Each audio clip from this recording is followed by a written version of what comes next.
پاک فوج کے سپہ سالار جنرل عاصم منیر صاحب کو ایک اور اہم بڑے آئینی عہدے سے وہ نوازا گیا ہے، اور اس وقت جنرل عاصم منیر صاحب کو جو یہ اہم عہدہ دیا گیا ہے،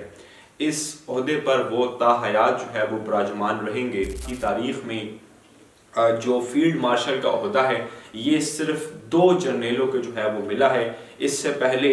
جنرل ایوب خان کو 1959 میں فیلڈ مارشل کے عہدے سے نوازا گیا کہ وہ تا حیات وہ فیلڈ مارشل رہیں گے۔ پاک فوج کے سپہ سالار جنرل عاصم منیر صاحب کو ایک اور اہم بڑے آئینی عہدے سے وہ نوازا گیا ہے،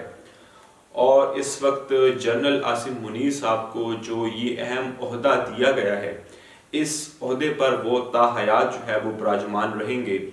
تا حیات وہ اس عہدے کے مراعات سے وہ مستفید ہوتے رہیں گے۔ اور اس کے ساتھ ساتھ سب سے بڑی بات یہ ہے کہ جنرل عاصم منیر صاحب کو جو یہ اہم عہدہ دیا گیا ہے، اس کے تحت وہ عدالتی احکامات سے ان کو مکمل طور پر استثناء حاصل ہوگی۔ یعنی سادہ الفاظ میں وہ کسی کے خلاف کارروائی کرے، وہ کوئی جرم کرے، وہ کوئی قتل کرے، عدالتی احکامات کے سامنے وہ جواب دہ نہیں ہوں گے، اور نہ ہی عدالت ان کے خلاف وہ کوئی کارروائی وہ کر سکے گی۔ لیکن اہم سوال یہ ہے کہ آخر کار ان کو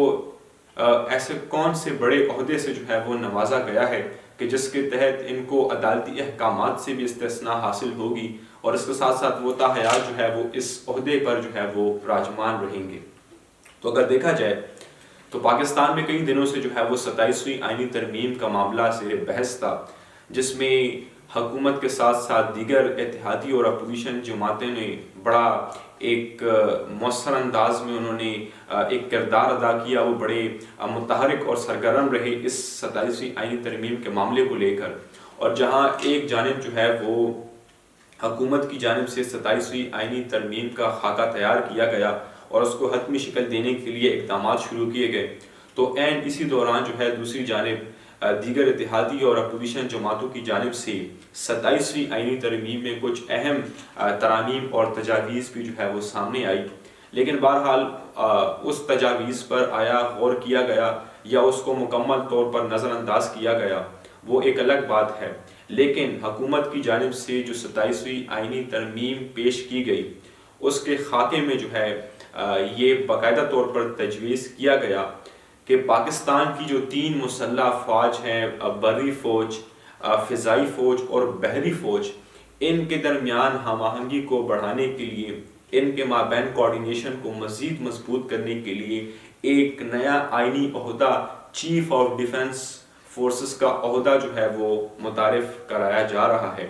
اور جب شروع میں 27ویں آئینی ترمیم کے تحت یہ بات سامنے آئی کہ تینوں مسلح افواج کے لیے وہ کمانڈر آف ڈیفنس فورسز کا عہدہ وہ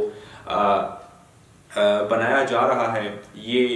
اس عہدے کے لیے کوئی مخصوص نام وہ شروع میں سامنے نہیں آیا، لیکن بعد میں حکومتی ذرائع نے اس بات کی تصدیق کی کہ جنرل عاصم منیر صاحب ہی وہ چیف آف یعنی کمانڈر آف ڈیفنس فورسز کے عہدے پر وہ جنرل عاصم منیر صاحب ہی وہ فائز رہیں گے۔ یہ اہم عہدہ جنرل عاصم منیر صاحب کو ہی وہ دیا جائے گا۔ لیکن اس کے ساتھ ساتھ اگر دیکھا جائے تو جنرل عاصم منیر صاحب جو کہ ان کو اس وقت یہ بڑا اہم عہدے کا اعلان ہوا ان کو دینے کے لیے کہ وہ چیف آف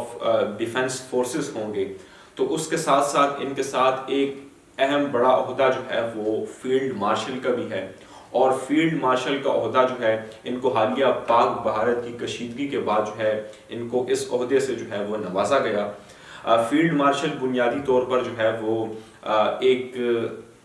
اعزازی عہدہ ہوتا ہے۔ عموماً جو چیف آف آرمی سٹاف ہوتا ہے وہ ایک 4 سٹار رینک جنرل ہوتا ہے، لیکن اس فیلڈ مارشل کے عہدے پر براجمان ہو کر اس کو اعزازی طور پر 5 سٹار لگائے جاتے ہیں۔ البتہ اس کے ساتھ کوئی ایکسٹرا آپریشنل پاور نہیں ہوتا یا کوئی اختیارات اضافی نہیں ہوتے، لیکن صرف اعزازی طور پر ان کو فیلڈ مارشل تا حیات وہ بنایا جاتا ہے۔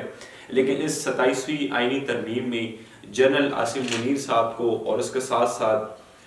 جو ایڈمرل آف فلیٹ ہوں گے اور مارشل آف ایئر فورس ہوں گے، یہ جو 3 بڑے اہم عہدے ہوں گے، ان کو تاحیات جو ہے اس عہدوں پر جو ہے وہ رہنا پڑے گا، اور اس کے ساتھ ساتھ وہ تاحیات کے 3 اہم جو شخص ہیں یہ اس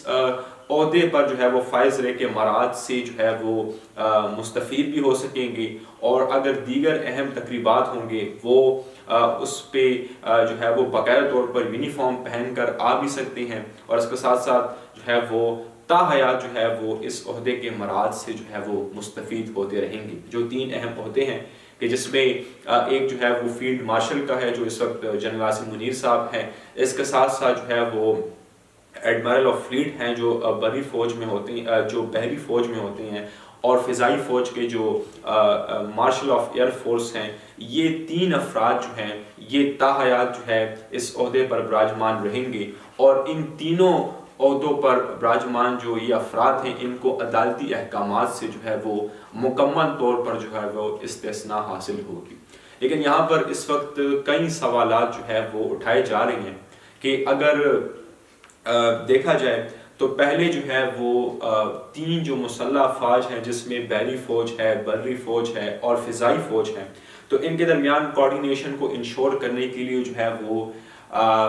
ایک اہم آئینی عہدہ ہوتا تھا جو کہ joint chief of staff committee کا سربراہ ہوتا تھا، اور joint chief of staff committee کا سربراہ جو ہے وہ ان تینوں مسلح افواج کے مابین جو ہے وہ ایک کوارڈینیشن کو انشور کرنے کے لیے جو ہے وہ ایک رول پلے کرتا تھا۔ البتہ یہ عہدہ جو ہے اس وقت ایک رسمی سا عہدہ رہا، لیکن اس کے باوجود بھی تقریباً 40 سال تک جو ہے اس عہدے پر مختلف joint chief of staff committee کے سربراہوں نے خدمات جو ہے وہ دی، اور اگر دیکھا جائے تو ابھی حالیہ جو ہے joint chief of staff committee کے سربراہ جنرل ساحر شمشاد صاحب تھے، لیکن وہ اس ماہ نومبر میں ریٹائرڈ ہو جائیں گے، اور اس کے بعد اس 27ویں آئینی ترمیم میں یہ تجویز پیش کی گئی کہ ان کے ریٹائرڈ ہونے کے ساتھ ہی اس عہدے کو ختم کر کے جو ہے وہ چیف آف ڈیفنس فورسز کا ایک نیا عہدہ جو ہے وہ متعارف کرایا جائے، اور وہ عہدہ جو ہے وہ جنرل عاصم منیر صاحب کو دیا گیا۔ اور اگر دیکھا جائے تو پاکستان کی تاریخ میں جو فیلڈ مارشل کا عہدہ ہے یہ صرف 2 جرنیلوں کو جو ہے وہ ملا ہے۔ اس سے پہلے جنرل ایوب خان کو 1959 میں فیلڈ مارشل کے عہدے سے نوازا گیا کہ وہ تاحیات جو ہے وہ فیلڈ مارشل رہیں گے۔ البتہ عہدہ جو ہے اس کو آپ تاحیات کسی کو دے سکتے ہیں، لیکن انسان جو ہے وہ تاحیات رہ نہیں سکتا۔ ان کی رحلت سے جو فیلڈ مارشل کا عہدہ تھا وہ بھی اختتام پذیر ہوا، اور اس کے بعد جو ہے ابھی پاکستان کی تاریخ میں یہ جنرل عاصم منیر صاحب کو جو ہے یہ بڑا اہم عہدہ دیا گیا، وہ فیلڈ مارشل ہیں اور وہ تاحیات جو ہے اس عہدے پر براجمان رہیں گے۔ تو یہ اس وقت بڑی ایک لیٹسٹ اپڈیٹ 27ویں آئینی ترمیم کے تحت آئی ہے کہ جنرل عاصم منیر صاحب کو جو ہے وہ chief of commander of defence forces جو ہے وہ مقرر کر دیا گیا ہے، اور اس کے ساتھ ساتھ وہ تاحیات جو ہے وہ اس فیلڈ مارشل کے عہدے پر بھی براجمان رہیں گے، اور عدالتی احکامات سے ان کو مکمل طور پر جو ہے وہ استثناء حاصل ہوگی۔